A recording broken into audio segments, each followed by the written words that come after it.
Hello and welcome to this quick tutorial on how to schedule or delay sending email messages in Outlook 365.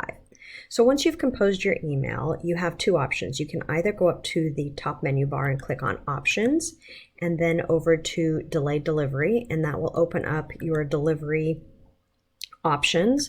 Or the faster way is to remain in the email and going back to messages. Up at the very top bar, you're going to click on the tag menu to open up the delivery options. And then you have the option to select do not deliver before a specific date and time. And once you're done, you're going to go ahead and close.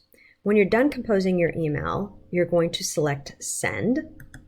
And what happens is the message remains in the outbox folder until the delivery time. And you can go over and check this by clicking on Outbox, and you can see that it's sitting there and waiting. If you decide later that you want to send the message immediately, you can go to the Outbox folder, which is where we're at, open the delayed message, and then go back up to the same arena and click and then uncheck, and then go ahead and close, and you'll be able to send the message.